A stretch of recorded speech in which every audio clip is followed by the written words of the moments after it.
Hey, good morning, everyone. Can all of you hear me well? Yes, sir. Good morning. Morning. Morning. All right, so it looks like most people have filtered in, so we'll go ahead and get started. As usual, welcome. This is Excel session 3. As I had talked to you guys earlier, this session is mostly about data manipulation and data cleanup. Um, but I've received a lot of requests to do reviews of previous sessions material. So this session is going to not only touch on data cleanup and manipulation, but it's going to be a good amount of review. So I've tried to put together some materials for you guys that will allow us to capture all of that all at once. So if you'll notice, I don't know if any of you guys have taken a look through the deck yet.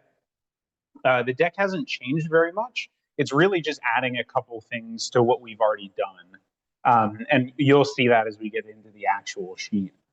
So if you guys haven't already, if you could download the files that I sent over last night, that would be wonderful. I'm going to run through a little bit of the stuff in the actual deck first, and then we're going to get into the session 3 workbook, which is most of what we're going to be working on today. So yeah, again, the purpose of session 3, and again, as usual, this will be recorded. I'm having to do this from my laptop, so I'm using a new recording program.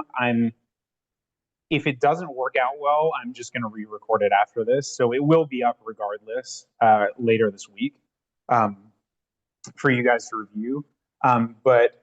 So this session, again, is about data cleanup. But as usual, we're going to start from our basic essential questions when you're doing anything Excel related. So if you remember, we went over this in Excel session 1. I don't remember if we talked about this in session 2, but anytime you're trying to do anything in Excel, you have 3 essential questions you need to ask yourself. Number 1 is, what are you trying to do in the first place? So what sort of sheet are you trying to get as your end goal? The second part is, where do you get the data? Obviously, you need the data to start the project you're on. And then what we're going to be talking about a lot today is, how do you massage the data to get what you want? And this is the most important part about Excel in general, is everything is about pre-planning. If you know that you have something that you need to replicate in the future, doing the pre-planning in the first place, it's a big pain in the ass, but it saves you a ton of time in the future. And one of the things that takes you the most time and reduces your efficiency the most in Excel is not knowing how to handle crappy data. So that's a lot of what we're going to talk about today. So there are a number of formulas. There are a lot more formulas than this that you can use for data cleanup, but most of these are the ones that we're going to talk about today. So I'll just briefly introduce you to the actual formulas themselves, and it'll become clearer once we get into the sheet how you use them. So these 6 right here are probably the most frequently used data cleanup formulas. The first one is trim. So as usual with all formulas, it begins with an equal sign, the name of the formula, and then the contents are within the 2 parentheses, right? So trim is really nice because I'm not sure if any of you guys have experience doing this, but very frequently you'll get an invoice or some sort of PDF file that you want to convert to Excel. And the good news is, in the last couple of years, PDF conversion to Excel has come a long way. It used to be absolutely terrible years ago. Excuse me. But nowadays it's gotten significantly better, where it actually outputs useful data. The issue is, a lot of the times what you'll have in your data is, you'll have extra spaces. You'll have spaces at the beginning or end of words in certain columns, and sometimes there'll be spaces that aren't even between each value. So what you can do on that is, you can do equals trim on just whatever cells you need to have trimmed, and it removes useless spaces from the beginning and end of data points. This gets used a whole lot if you're, like I said, converting PDFs and things like that.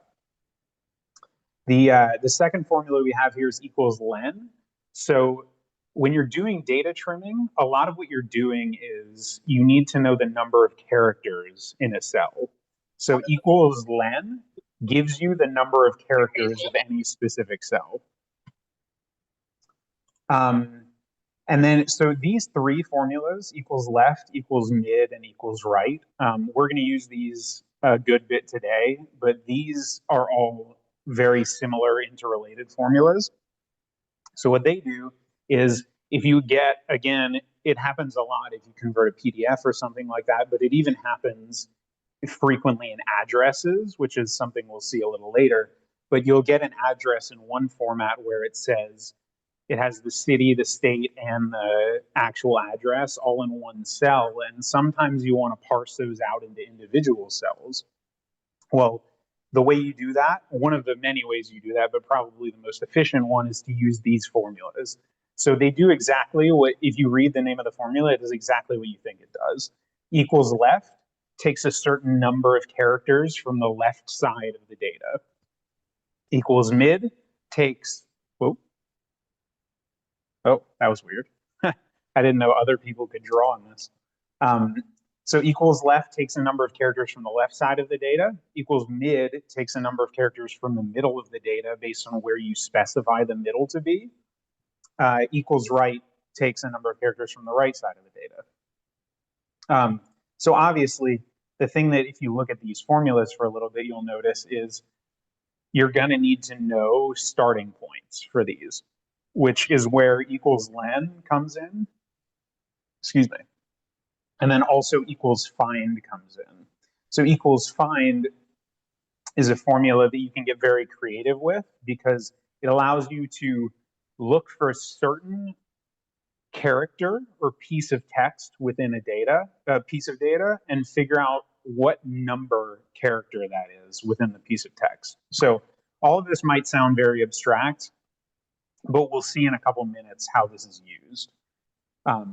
And if you guys want any reference while we're doing this, obviously I'll be doing it with you guys on the actual sheet we're going to look at. But I've added specific references down here for how to use find, how to use left and right, and then how to use mid. So you guys can either follow along on here, but you can also follow along with me in the Excel file. So if everyone can go ahead and open up the session 3 workbook. Ooh, that is not the session 3 workbook. Then we can go ahead and get started.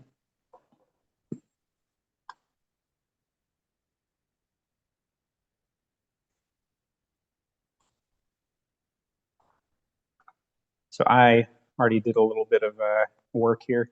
You guys, hopefully yours looks like this. I imagine it does, except you probably don't have this. It should look like this.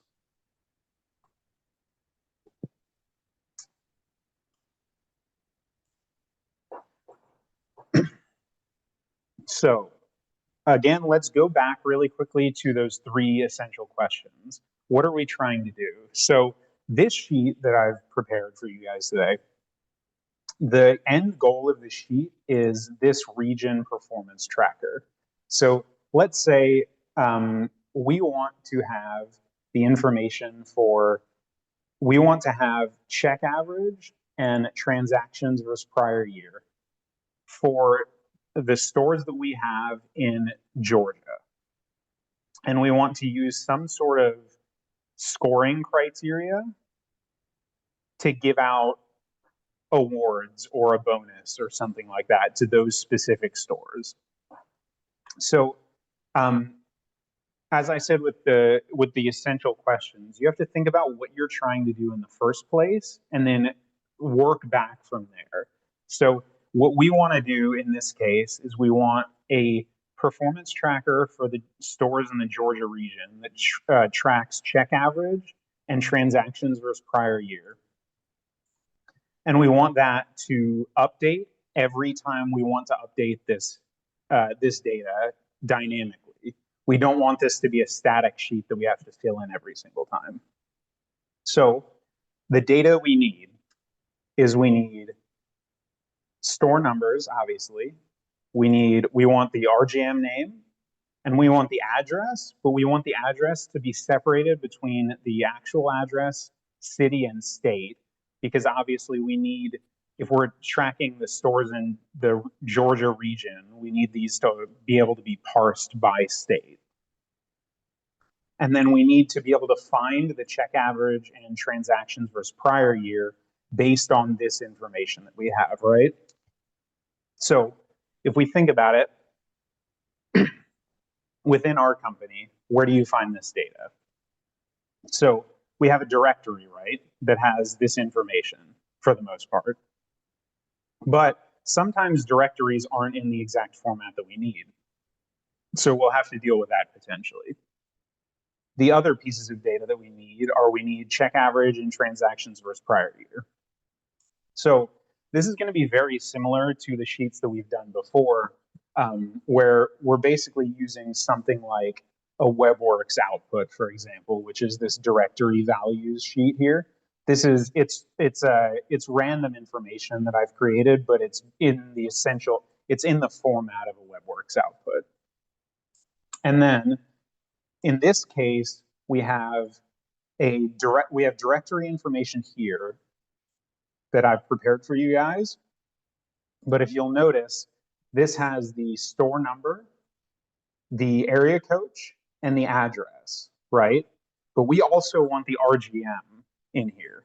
So this is a little bit of a construction, I guess. It's not necessarily the format that we have this accessible to us in, but I want to illustrate how you can use data cleanup and data manipulation formulas if you get into a situation like this, for example. So say we have the store number, AC, and the address here, but on a different separate file, we have store numbers and we have our RGMs here for these stores. So what we're going to need to do is we're going to need to parse out this data to give us the actual store information in the format that we need it in, right? So what I want us to start doing is, obviously, the thing that we're obviously missing here, we have the address, city, and state, right? Because they're here. The problem is in this column, they're all together.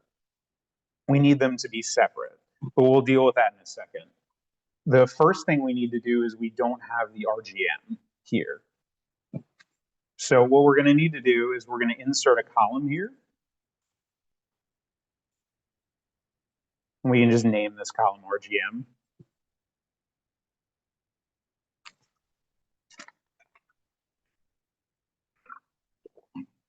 And so we're trying to get the RGM name here, right? So what is the easiest way, if we have the RGM names here, what is the easiest way to get them here? And by the way, I have chat open, so if anybody ever wants to chat instead of talking, that's totally fine. But yeah, if we're looking for the RGM name here and we have it in another sheet, what is the easiest way to get it here? We could type them out, but that's not very Excel efficient of us.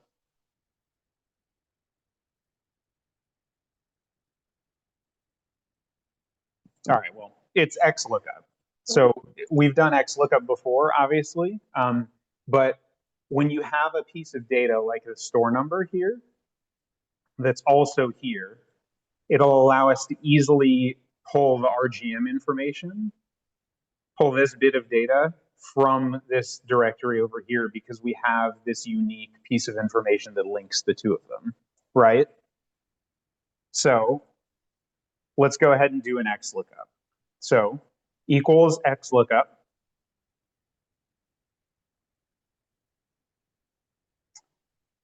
And remember, our XLOOKUP has three parts to it, right? The first part of it is the value you're trying to look up. So can someone tell me what the value we're trying to look up is?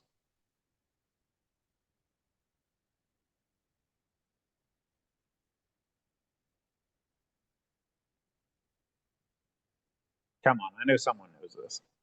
The store number? Yeah, there we go. Store number. That is the store. Well, yes, RGM name. That is what we're trying to look up. So that's actually a correct, not correct answer. But the lookup value that we're trying to look up is the store number because it's the piece of information that links the information here to the information in the other sheet, right? So we have to look up the store number. So we click on the store number or arrow over to it if you want to, comma, the lookup array. So that's where we're looking for the store number, right? So we're looking in this column on the directory sheet. So we're going to highlight the whole store number column. And then we're going to press comma. And then the return array is the thing that we're trying to get it to return. So the thing that we want it to return is the RGM name, right? So in that case, we select the entire RGM name column. And then close parentheses and press enter. So it's that easy. You have a unique piece of information here. So we'll do it again. Equals XLOOKUP, open parentheses, the lookup value, so that the piece of information that links the two sheets together, which is the store number. So we're looking up the store number, comma. We're looking it up in the column that has the store numbers. So we select that, comma. We're looking up the RGM name. So we're going to select that column. And then close parentheses and press enter. So what you should see is it should have returned the RGM name for this store. Now, is everyone all right there? If not, it's totally fine and I'll go through it again. Because I know the XLOOKUP was a highly requested review item.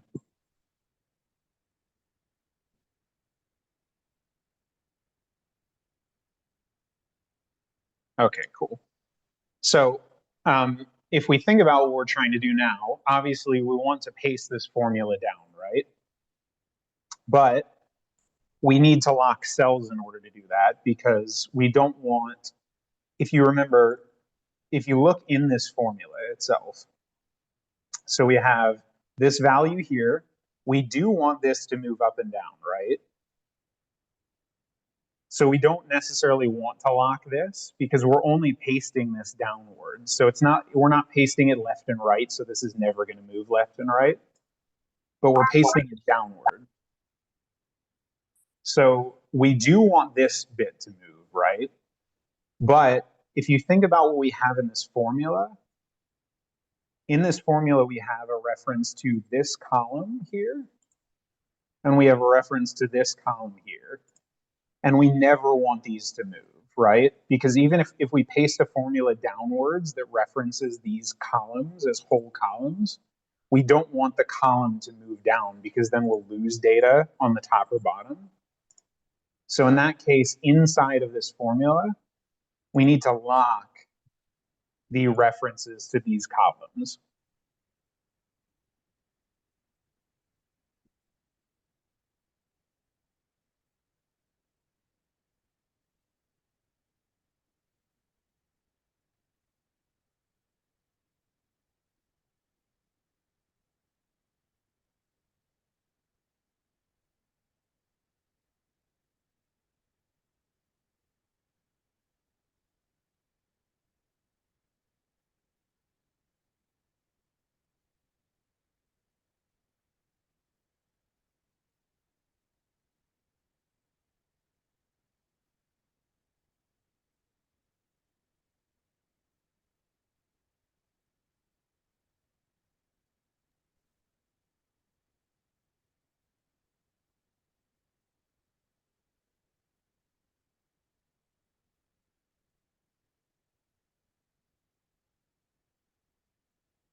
Can you hear me now?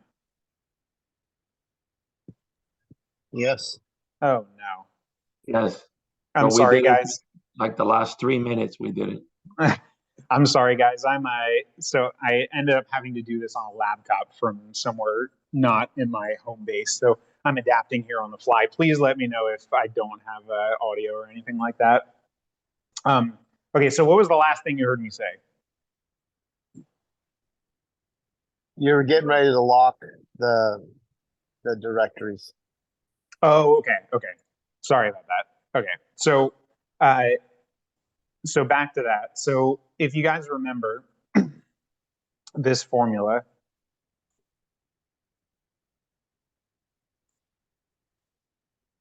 so we have this formula here, right? So we want this to move, right?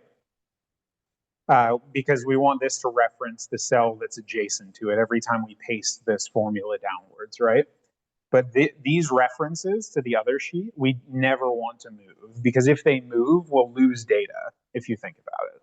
So in that case, we want to lock them.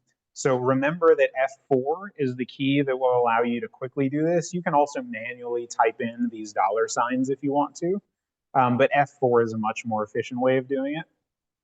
So you want to go over the references. So B3 to B38, that's the reference for the column on the other sheet.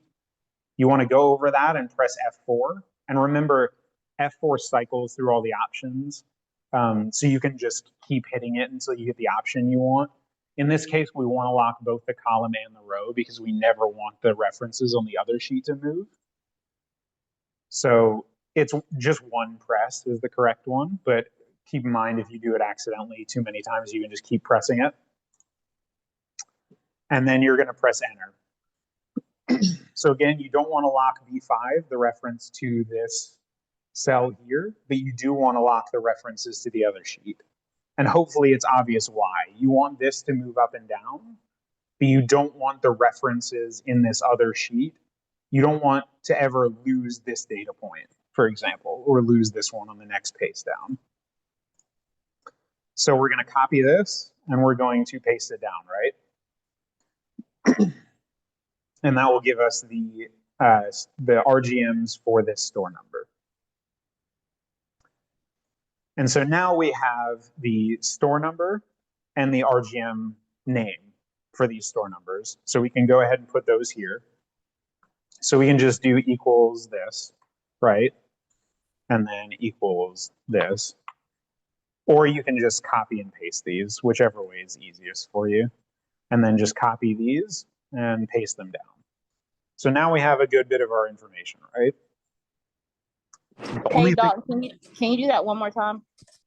The copy and paste? Then you use the shortcut, right, to get the 23759 to show? Oh yeah, so you can just copy this over if you want to. You can literally just copy this data here and paste it here if you want to. I just did, you can just do equals this and press enter, and it does the same thing. Okay, thank you. No problem. And same thing with RGM. You can either do equals that, or you can just copy this and paste it over here. It does well, actually, you can't do that because that one's a formula. So that's a useful thing to point out is unless you paste, you can copy this and paste values here, but if you try and paste the formula itself, it's going to try and do the same thing that we're trying to do, but reference some cell that doesn't exist. So it's easy to just do equals this and press enter. And then if you just copy and paste that down, it gives you all that same information just going down. So we have the store number and the RGM name, right? But we need the address, city, and state, which we do have here.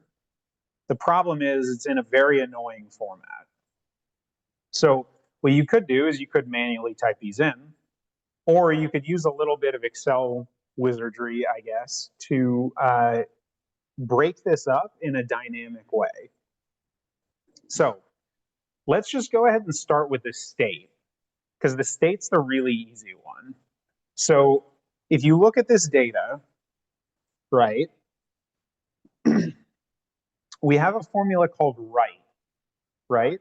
So we have a formula that says equals right, and what it does is it pulls a certain number of characters from the right side of a piece of data. So the good news is a state is always the same number of characters, if you think about it. And we don't have any extraneous spaces in this data because I'm not a masochist.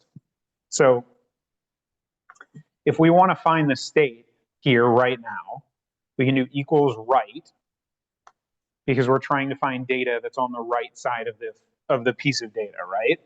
The states are all on the right side of this piece of data. So equals right. The first thing it's asking for is the text. So the text we're trying to pull something from is this, right? I feel like saying right and the formula name being right is very confusing, but I'll start saying correct. So equals right, and then it's asking for the text. We just click this. So the next thing after the comma, after we put a comma, the next thing he asks for is number of characters. So what are we going to put there? What do you think we should put there? 2. Yep. Yeah, 2. So we're looking for the 2 characters on the right side of this piece of data. So it does exactly what you think it should do. Press enter. There you go. You got the state. You take this, you copy it, and you paste it all the way down. It pulls all of the states out of that data. So that's an easy one because the state is always the same number of characters. So is everybody good with that? So the formula is equals right because we're trying to pull data from the right side of this. We're pulling it from E5. So the first part of the formula is the text that you're trying to pull it from. Then there's a comma, and then the number of characters you're trying to pull, which is 2 because it's a state. So the address. So now you're probably like, okay, well, can't we use equals left for this, right? Because all of the addresses are on the left side of this data. So you can use left for it. The problem is the address is a different number of characters every time, right? It's not like every street name is the same number of characters. So what we need to do here is what I mentioned previously in the functions that we have for data cleanup, is we need to use this equals find formula. Because if you take a look at this data, it has, so equals find is a formula that's usually used to find either spaces or commas or occasionally dashes or things like that. Things that tend to break up data in one single column. So in this case, we have 2 commas, right? So Excel does this funny thing where it always works from left to right and it always works from top to bottom. So what we're going to do here is, so there are 2 commas here, right? But if we do equals find, so what we're going to try to find here is a comma, right? So equals find, open parentheses, and then in quotes, we're going to put a comma. And if you think about it, the reason you have to put this in quotes is because if you put a comma in a formula in Excel, it assumes that you're going on to the next part of the formula. So we need to put a comma in quotes here because we're trying to find a comma within this piece of data, right? So equals find, open parentheses, and then a comma in quotes, and then a comma to go to the next part of the formula. Within text, this address right here, right? And then comma again, start number. In this case, it doesn't matter. So we actually can just press enter here. Well, actually, we can't do that. We actually just need to delete this last comma. But what you'll see here is now what this does is it tells us that the first comma, because it's working from left to right, that's how Excel always works. the first comma in this piece of data that we're looking in is the 13th character in this piece of data. So the reason this is useful is because if we're trying to find the address here, what we can do is, and don't worry, I'll go through this again. Apologies, my throat's a little stuffy. Equals left, because we're trying to find the address from the left side of this, right? Equals left, open parentheses. The text we're trying to find it in, which is this formula, comma, and now instead of the number of characters being a thing that we just type in and hard code, we want this to be dynamic. So we're going to click this because this first comma is right before the end of this piece of data that we're trying to find. But this is giving us the character number for the comma itself. So we need to actually type -1 because the number of characters that we want for the address is one fewer than where the comma is, if that makes sense. And then we're going to close parentheses and press enter. So I'm going to go through that whole thing again, because I know that was probably a lot all at once. But what you'll see now is if you copy this formula down and paste it, it tells you where the comma is, the first comma is in every single piece of data, which allows us to then use left to pull out the address for each one of these, even though the comma is in a different place and even though there are a different number of characters every time. So I'm going to do that again really quick. So we're trying to find the first comma, right? So equals find the text. So the text we're trying to find is a comma, and we have to put it in quotes. So put a comma in quotes. And then comma, because we're trying to go to the next part of the formula. Within text, we're trying to find it within this. So click that. And then start number, we currently don't have to worry about that. So just close the parentheses, press enter, and you should have 13 here. So then we're trying to find this address, right? And it's on the left side. So we're going to use equals left. The actual text we're trying to find it within is this, comma, the number of characters. In this case, we're not going to type in a static number. We're going to use this formula that we already did that tells us where the comma is that we're trying to find the piece of data at right before. So because this is the comma and not the end of the actual piece of data, we need to do -1 because the end of the piece of data we're looking for is one less than where the comma is. Because the comma here is the 13th character. We're trying to find from the 12th character, right? In this particular one.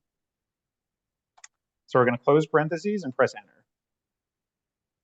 And then you can take these formulas and copy and paste them down to the bottom of your data set. And they will pull the addresses correctly out of this bit here. How's everyone doing?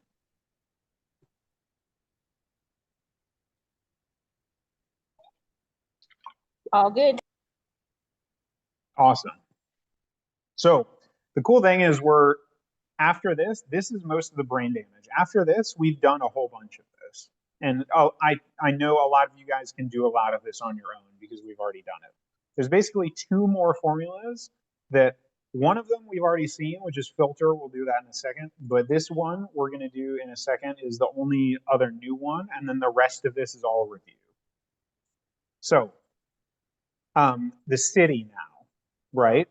The city is a little weird because the city is stuck in the middle of this, right? It's not on the left or the right. So logically, in that case, we would use equals mid, which is a very similar formula, except you need to give it a starting point. So what we're going to do here is to give it it needs a starting and an end point, right? Because if it's trying to find something in the middle and it's using character length, it needs to know where the start and end of the middle that you're calling it is in that piece of data logically. Like it just needs to know where in that piece of data you're looking for. So the good news is we already have an okay starting point, right? This first comma, because the city comes after the first comma. But we need an endpoint, and the logical endpoint is the second comma.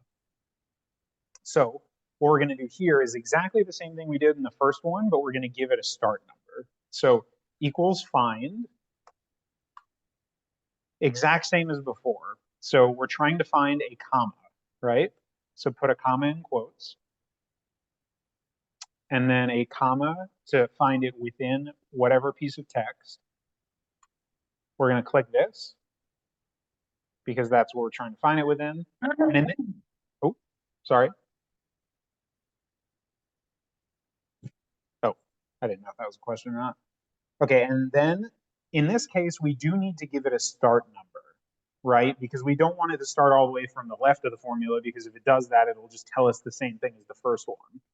So the start number in this case is going to be the first one plus 1.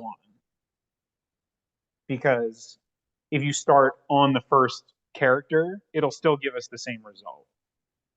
So in that case, we're going to press enter. So what this does is this gives us a location to start. The start number that we give it here is that it gives it a location to start looking, but it still gives you the character number of the second comma from the start of the formula. So now we have the character number of the first comma and the character number of the second comma. So we can take that and paste it all the way down. So I'll do that again quickly. So if we're looking for the second comma, we do equals find the same way as the first one. We're trying to find it within, We're trying to find a comma. So we need to put a comma within quotes. Comma to get to the next part of the formula. We're trying to find it within this text. So we click that, and then comma, we need to give it a start number, which needs to be 1 farther ahead than the previous comma. Otherwise, it'll just tell us where the first one is again.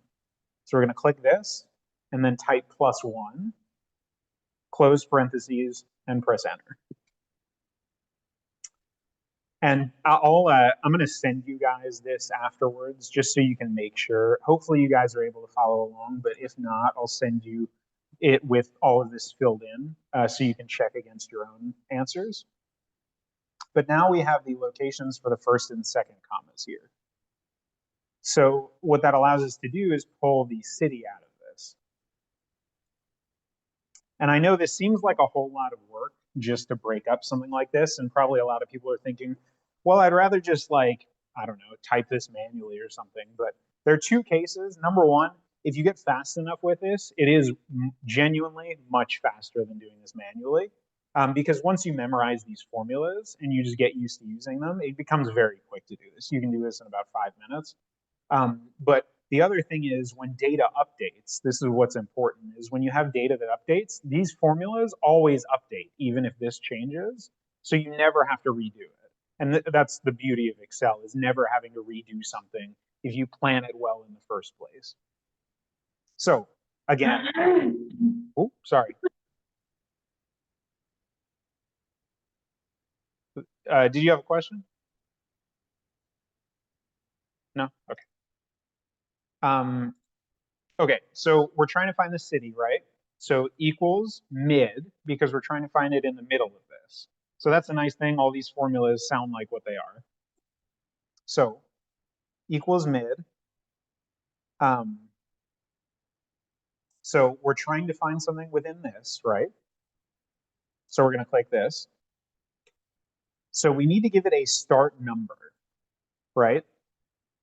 So let's just go ahead and click this as the start number. It actually needs to be modified a little bit, but I'll ask you guys maybe why in a second. It needs to be modified a little bit. And then number of characters. So we're trying to find the city in the middle of this piece of data, right? And we have the location of this first comma, and we have the location of the second comma, right? So a way to dynamically find the number of characters for the middle of something is just some point at the end, close to the end, minus some point closer to the beginning, right? So the first and second commas, if you subtract the number of characters between them, it should give you roughly the number of characters in the middle of this, right? If you just think about that mathematically. You have the number of characters that this is, which is 25 from the start, the number of characters that this is, which is 13 from the start. So if you subtract those, you get the number of characters roughly that the middle part of this is, right? So we have H5 minus G5, which is just this 25 minus this 13, which is the locations of those commas. So let's just go ahead and do that and press enter. So what you'll see is you did pretty much get the right data. You got the city. The problem is we have a little bit of stuff hanging off the end, and maybe some stuff hanging off the, sorry, a little bit of stuff hanging off the beginning, maybe a little stuff hanging off the end. So you just, all you have to do is go back, and sometimes if I don't want to put in enough, I don't know, mental effort to like actually figure out why it needs to shift one direction or another, I'll just try like -1. Nope, that didn't do anything. How about +1? Okay, that made it a little better, right? Because it eliminated one thing from the beginning. So +2. Okay, that looks perfect, right? At least the start of it does, because if we go from not adding anything, we have this comma and a space, right? But if we add 2 to it, to this middle reference, suddenly it's right up against the F in Fort Payne. So that's perfect. And the reason it's +2, just if you want to go through like the mental exercise of why it's +2, is because you have the location of this first comma, right? But then you have the comma, a space, and then the first character. So it's 2 characters offset from where this first one is. But like I said, if you don't want to go through the brain damage of like trying to figure out why that's the case, you can just add or subtract numbers, because even though this is a reference, it's just a reference to a start number, right? So this is just outputting a number, which is 13. So what actually is happening here is if you're adding 2 to it, it's saying 15 is the start of this, right? But the reason you put a dynamic reference is so that when you paste this down, it pulls everything the same. Anyway, so the useful bit of information here is just get in your start and end points for your mid formula. And if you can get your start and end points in, then you can manually adjust these by adding and subtracting a certain number of numbers. So in this case, we look at this, we're like, okay, cool. So there's a comma hanging off the end, right? So what we're going to do is we're going to just shorten the number of characters that this is by 1. And so look, that didn't get rid of the comma. So now we're going to shorten it by 2. And that did get rid of the comma. So that gets us, the mid formula is one where unless you want to really think through the start number and number of characters parts, you just mess with adding and subtracting a little bit to it until you get the right thing. The good news is once you get it perfectly, now when you copy and paste this formula down, it's perfect for all of them. So once you adjust it to be perfect for one of them, as long as this data has the same, is in the same format roughly, it does the same thing for all of them. So how's everyone doing? I know mid is a little more confusing than left or right. Good. It looks good. Okay, cool. All right, well, let's move on to this actual, getting started on this actual performance tracker, right? Because now we actually have the data we need. We have all the directory information finally in the format we need it to be in. And then this information we just get from here, right? We just get from like a WebWorks output or something like that. So we have all this information. All we need to do is look it up, right? In the various places we need it. So what we're going to do here, because I want to filter this by only Georgia. I just want Georgia here, right? So this is a formula that we used last session, but I want us to use it here again because it's a really nifty formula that'll allow us to duplicate this a number of times and will allow us to quickly parse data instead of having to copy and paste it weirdly or sort it. So what we're going to do here is equals filter. So I don't know if you guys remember that one from last time, but it's just going to filter this data down into only the things we need, which is the stores in Georgia, right? Because that's all we're looking for. So equals filter, open parentheses. The first part is the whole array. So this is everything you're trying to filter. So this whole thing, this whole directory, select all of it. And then you're going to do a comma. And so this is saying include. So this is what you want to be included. So what you want to be included is this column, and then you're going to type equals and then GA in quotes, right? Because what we're saying is we want to filter this whole thing and we want it to include the data that has this column equal to Georgia, right? And then close parentheses and press enter. So what that did for us is it filtered it down to only the Georgia stores. And the reason that this is really nice is say that I want to, I don't know, make an Alabama one. I just come down here and I make exactly the same thing. And then I go, give me this formula. Oops. I'm going to paste it down here and say instead of equals GA, I'm going to do equals AL.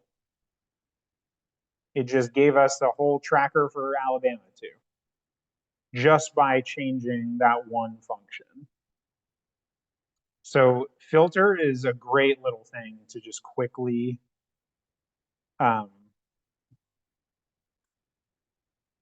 be able to parse out a set of data. So is everyone good here? Because everything we do from here on is dependent on this part. I can go through it again if you would like.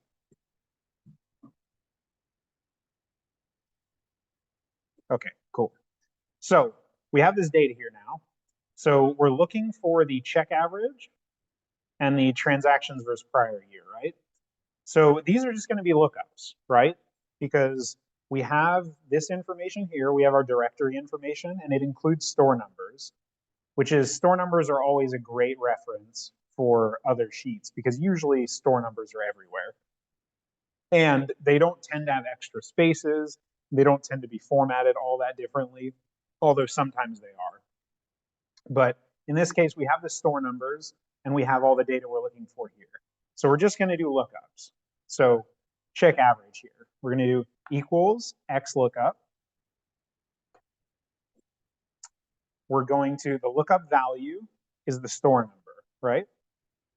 That's what we're looking up between the two sheets.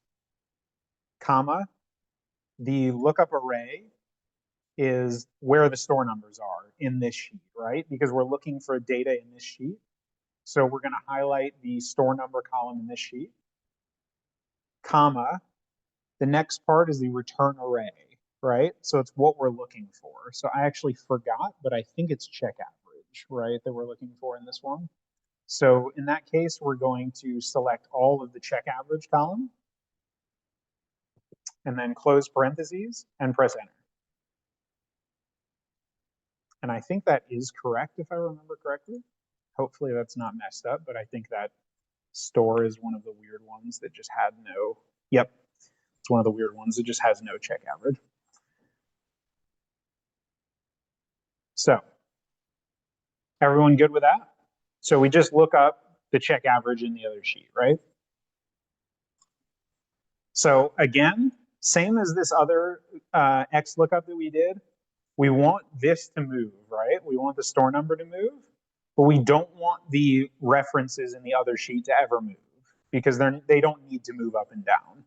So we're going to lock these. So hover over B3 and B38 and then K3 and K38 and lock them. And we're going to copy that after we've done that and paste it down. So what we've done here is just pulled the check averages for all of these stores, right? And then transactions versus prior year. So one thing you can do, we can do an XLOOKUP all over again. Or what you can do is you can copy this formula copy it from the formula bar because we didn't lock the store, and then tab over and paste it here. And you should have exactly the same information, right? But all you have to do here is, it depends, some people find this easier, some people find redoing it easier. What you can do is, the only thing that changed, if you think about it, between the two formulas, the only thing that should change is this column reference. Instead of referencing column K for check average, now we're referencing column J for transactions versus prior year, right? So what you can do is you can go into this formula after you copy and paste it and just replace the Ks with Js. Okay.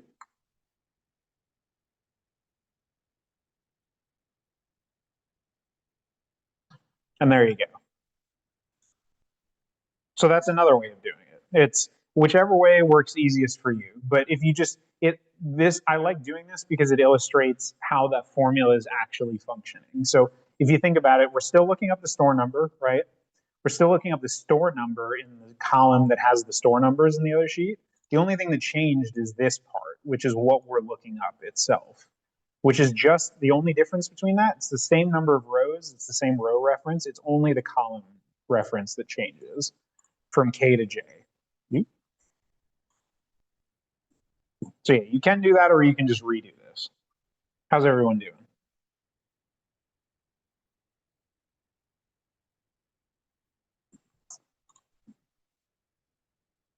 Okay, so now we have all our information, right? So now we want to do some sort of scoring for this, right? So I've put in some scores, some arbitrary numbers that we're just going to score these based on to just parse them out. But say we want a check average, we want only check averages that are greater than 14, and then also only positive transactions versus prior year to be awarded some award, right? So we want stores in the Georgia region that have a check average greater than 14 and that have positive transactions versus prior year. They're going to be the ones that get this bonus whatever this is. So what we need to do is we need to have a check that says, is their check average above 14? And is their transactions versus prior year positive, right? So the easiest candidate for doing this, and we talked about this a little bit briefly. I think we went through it briefly in session 1, but we're just going to use if here, right? Because it's the same thing as conditional formatting, if you think about it, because conditional formatting does the same thing. It just says, if this number is greater than 14, then make it red or make it green or whatever. So this is just a formula version of the same thing. So what we're going to do here is equals if, open parentheses, if this right here is greater than 14. That's what we're asking it to do, right? So if the check average, V5, is greater than 14, comma, value if true. So we'll just put a 1 here, right? So the value, if it's true, it'll put a 1, and we'll do comma. If it's false, it's going to put a 0. So obviously this 0 is not above 14, so this should be a 0, right? So we'll copy that and paste it all the way down. And if you do it correctly, these should make sense, right? 15.38, that's above 14, so it's a 1. 13.12, that's below 14, so it should be a 0. So we're going to do exactly the same thing with transactions versus prior year, except all we care about is if it's positive, right? Because that's what this check is for. So equals if, open parentheses, if this is greater than 0, right? If it's greater than 0, it's positive. So we want comma, we want it to be a 1 if this is true, or a 0 if it's false. Close parentheses, enter. So in this case, negative 100 is certainly not positive.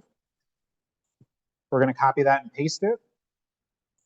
And so here we have 16.34, that is positive. So it's a 1. Negative 2.47, that's negative, so it's a 0. Cool. So everyone all right there?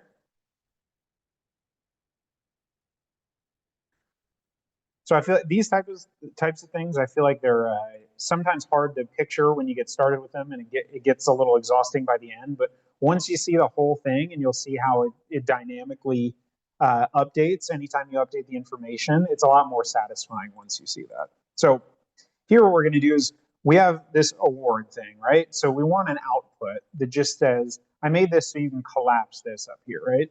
So the goal of this is just to have a list here and just have it say yes or no if they get this award or bonus. So what we're going to do here is we need a sum column to say, is this an award? Do they have both of these? So what we're going to do is equals sum, or you can just do these things plus each other, but we just do a sum of these, right? And I'm breaking up the steps. You technically can do a lot of this in all one formula if you nest it all together. But I think it's good to illustrate the purpose, illustrate each piece of this being done individually. But so what you want to think about is this is going to be a 2 if they get both of them, right? The sum of this. So 1 means they only got 1, so they're not going to get this. A 0 means obviously they don't get it. So the ones that are going to get it are going to be a 2. So what we're going to do here is this is just another if. Equals if this equals 2, then what I'm going to do here, you could put like a 1 or something if you want. But what I'm going to do is I'm just going to say yes in quotes. Because you can do that. You can have it output whatever value you want for true and false. So the value of true is just going to be yes, and you have to put it in quotes anytime it's text. The value of false is just going to be 2 quotes. I'm going to just make it so you could either do, if you put a 0 here for value of false, I think it's kind of ugly because you'll see here in a second, you'll have yeses and zeros, which is kind of an odd thing. So if you want it to just display nothing, then you just put 2 quotes together with nothing in the middle of them, and you press enter.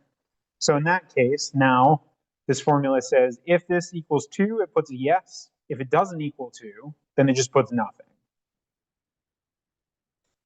So now, as long as you guys are all right with it, we should have a fully functioning tracker here, right? So the nice thing about this is, say for whatever reason, one of these stores goes away next period. So let's just delete this. So what happens is this all dynamically updates now.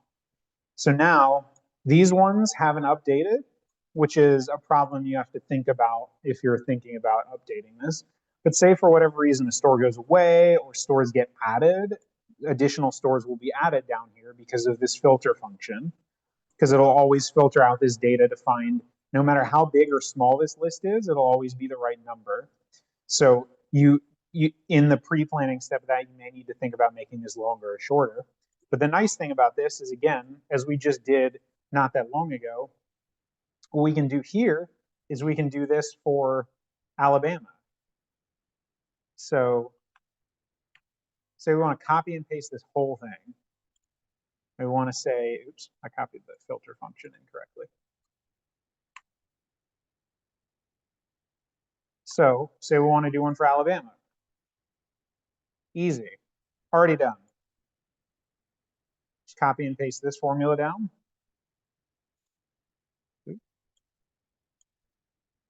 There you go. And sadly, Alabama does not have any stores getting awards here. But you see what I'm saying? You can copy and paste this as many times as you want for as many regions as you want, and it'll always dynamically update. And so I want to show you something cool. You don't have to have done this. This was just meant to show you that this is a thing you can do. But these directory values here. So hopefully you guys also have this directory values next period sheet with you. So if you have this, go ahead and open it, please. So what this is basically just the same quote unquote WebWorks output, but it's for a different period. So let's just say next period, you get the new data for this. And we'll say the directory hasn't changed in this case. That's funny, I left some silly data down here that's not necessary. But so we have this next period's WebWorks report, right? So let's just go ahead and copy this. Copy the whole thing, and then just paste it right here. Oops. Are those formulas? Oh no. Did I leave them as formulas in the one that I sent you? Well, this is actually, sorry, there are people walking by. This is actually a good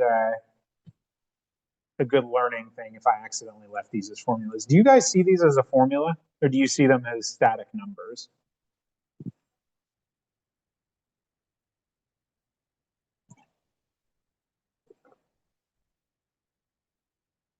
Did I blow past anyone? This directory values next period sheet. Do you guys see this as, do you see these numbers as formulas, or are they just static numbers? They're static numbers? It is formulas. Okay. Let me see really quickly. Did I?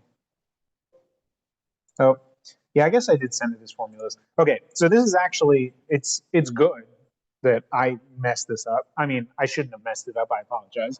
But it's actually kind of good because we have a little bit of time to talk about how to fix things like this. So something like this, if there are formulas and you need them to copy and paste over, what I just tried to do is if I copy this and I paste it over to the workbook itself, what should happen is these all should be zeros, or there'll be some number that doesn't make any sense. And the reason that happens is because I pasted over a formula. I didn't paste over a number. And so now this formula is trying to reference something that just isn't in the new sheet, right? So what you want to do here is, instead of, there are two ways you can do this. You can either, well, you have to do the same thing either way. When you copy this, you can paste it back down in the same place as values. So you can right click it and paste as values, which will turn these from formulas into just static numbers. Or what you can do is you can copy this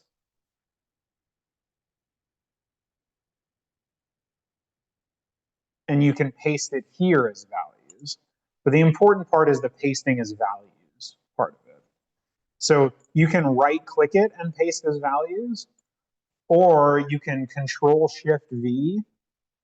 Oops, I don't have it copied anymore. Or you can Control-Shift-V. Oops. Why is it not letting me do that? Oh, sorry, Control-Alt-V. I don't know what I'm doing.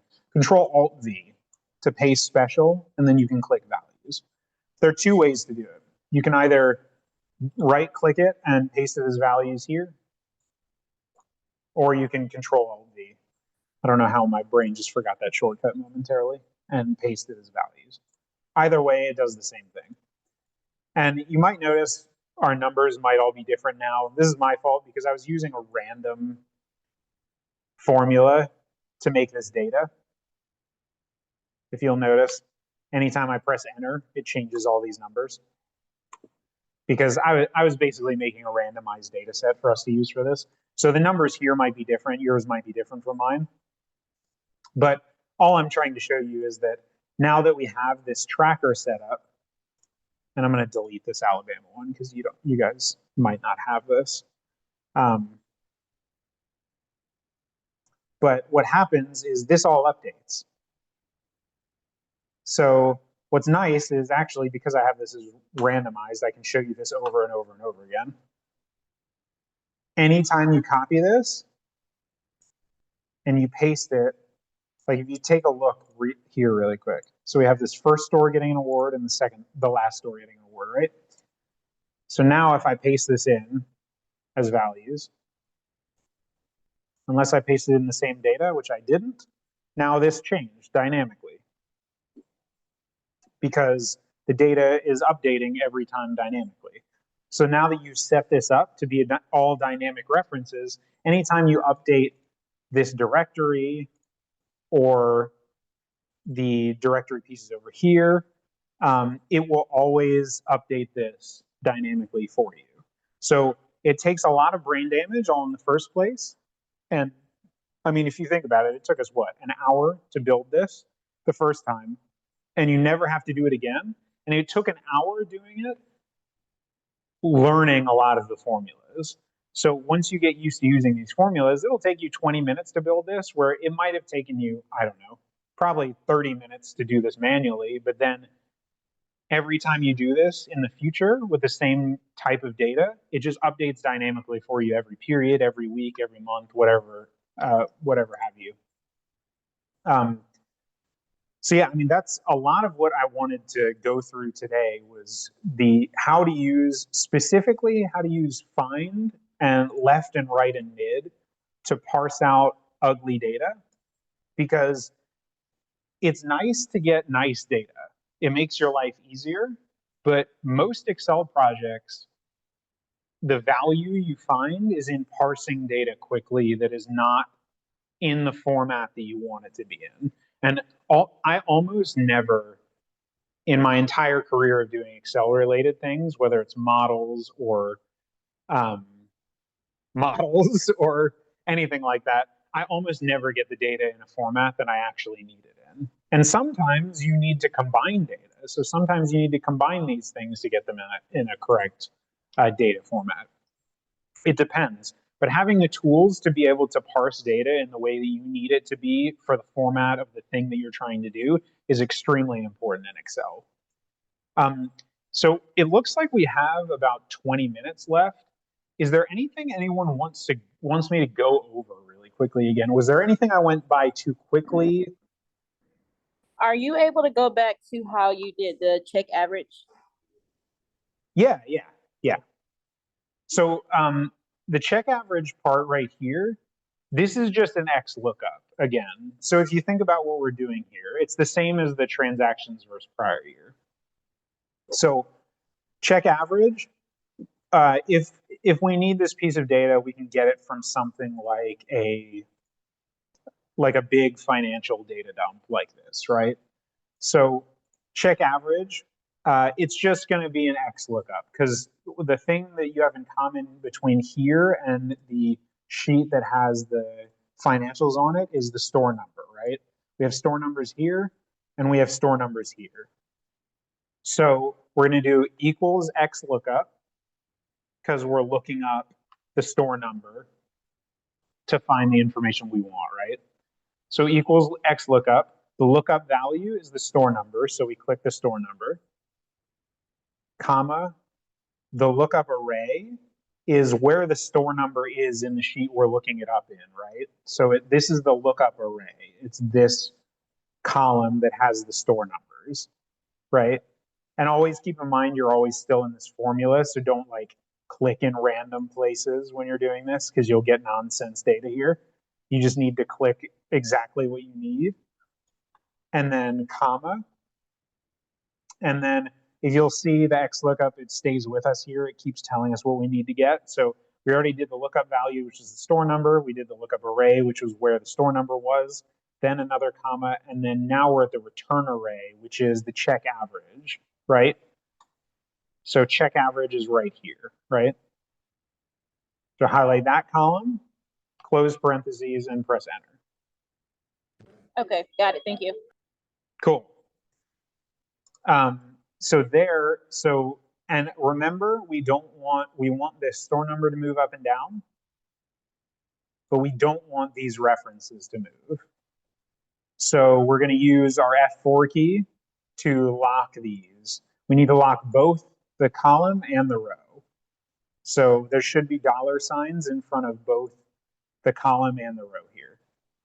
And you're going to press enter, and then you're just going to copy that and paste it down. And the weird thing is when it randomizes it, you'll have like, sometimes it'll do integers only. So this data is a little stupid now, but so same thing for transactions versus prior year equals XLOOKUP. We're going to look up the store number, comma. We're going to look it up in the store number column. And then we're going to look that up where the transactions versus prior year are, right? So the column for transactions versus prior year. And then we're going to do the same thing. We're going to lock both of these because we don't want them to ever move, but we do want the store number to move. And you're going to copy this and paste it down. So I think we've talked about this a little bit before, but there are really only a couple types of formulas in Excel. There are data management functions, which is a lot of what we've worked with today, which is left, right, mid, find, equals len, which is something we didn't touch on, but I can do briefly, which is if you want the length of an entire text string, so like these first and second commas, we used find to find them, right? Because we were trying to find the number of characters that the first comma is at and the second comma is at. But like, say we can also do a very similar thing by saying equals len, which is the length of a piece of text. So if we do equals len and click this whole string of text is 28 characters long. So I'll just show you really quick that you can use that to find something like this city, for instance. This is the fun thing about Excel is there are a bunch of different ways to skin a cat, as it were. You can do the same thing in a bunch of different ways. So this is the total length. And we'll just word wrap that. So this is the total length of this cell, right? So we can copy this and paste it down. So we have the total length of this, right? And what we can do again is we can use this first comma. So we'll just do this again. Equals find. We're going to find the first comma within this. And we don't need any other information. So first comma. So we have the first comma, and then we have the total length, right? So what we want to do is say we want to find the city using this information. So the city's in the middle again, right? Which is the complicated one. The thing is, now that we have the total length, because the state is always the same number of characters, if you think about it, we can find the end character of this always by just subtracting 4 from this, right? So equals this minus 4. So end. So the reason we do that is because there's 1, 2, 3, 4 characters, right? There's the L, the A, the space, and the comma before the city. There's always 2 characters for a state, and then there's always a space, and there's always a comma. So you can use that to give you another location to reference if you're trying to find the city, for instance. So if we're trying to find the city equals mid of this, we're going to start at the first comma, but we need it to add 2, right? Because there's a comma here and a space before we even get to the start of this, right? And then the end character is this minus the first one, right? And actually, I guess in this case, this end needed to be -5, not -4.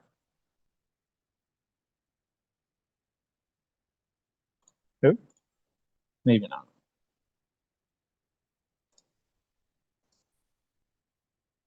Huh.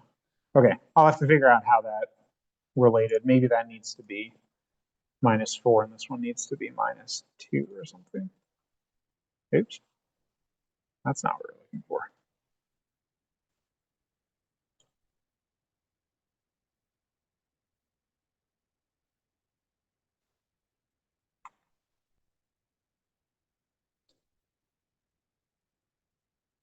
Well, I'm trying to show you guys something and I'm epically, oh, that's why. -1. There we go. So this is another way that you can do it. So this is the nice thing about data manipulation formulas is all you're doing at the end of the day is math. So you can do it in a whole bunch of different ways. So because this has like static information on one end, you can actually use that with this length formula instead of having to use the second comma. But honestly, that's probably, it's easier to just always assume things are going to be dynamic. Ooh. Always assume things are going to be dynamic and just use things like this, where you find data points within it and then find the information you're looking for via those pieces of data. I hope that wasn't too confusing because I'm almost confusing myself by talking through it too much. But yeah, is there anything else anyone wants me to run through here? I will say, I actually put together a quote unquote extra credit. So this is a really screwed up piece of data. And it's screwed up in ways that are a little bit different than the ways that the directory we went through today was. The directory we went through today just had the address all jumbled up. But very often when you get pieces of data, especially if it's like a PDF that was converted to Excel or some sort of database dump, it'll just mash all the data together like this. And then sometimes you'll also get like extra spaces and things like that. So if you're a masochist like me and you want to figure out how to parse through some really gross data, I made some gross data for you to mess with. It's just it's slightly more advanced than what we did, but it uses exactly the same principles. It just will take a little longer.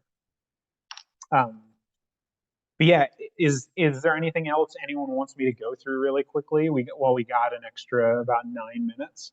I was surprised. I thought this was going to take longer than it did, but it looks like we came up a little shorter on time.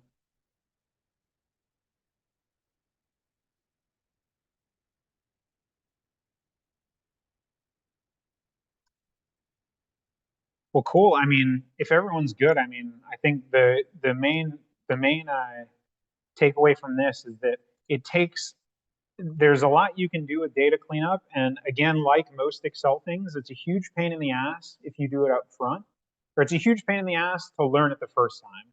And then doing it the first time is always a pain in the butt. But then once you learn how to do it, you get very quick at doing it. And not only that, it allows you to have things like this that for the rest of eternity, as long as you have similar data sets, will always automatically update for you and will reduce a lot of your workload down the line.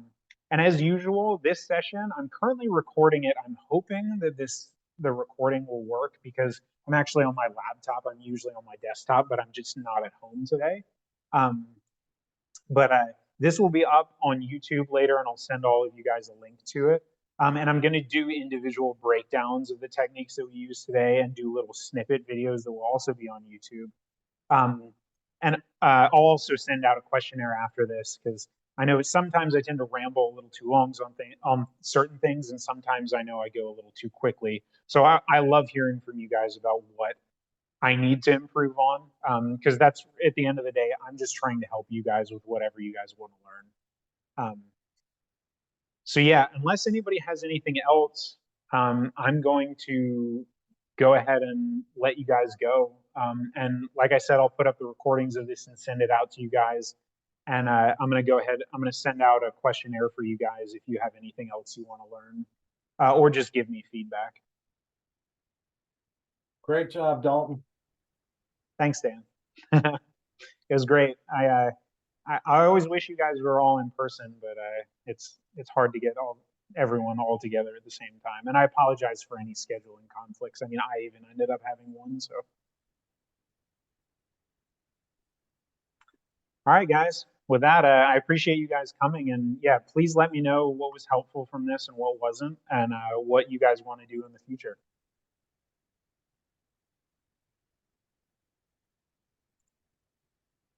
Thanks, guys.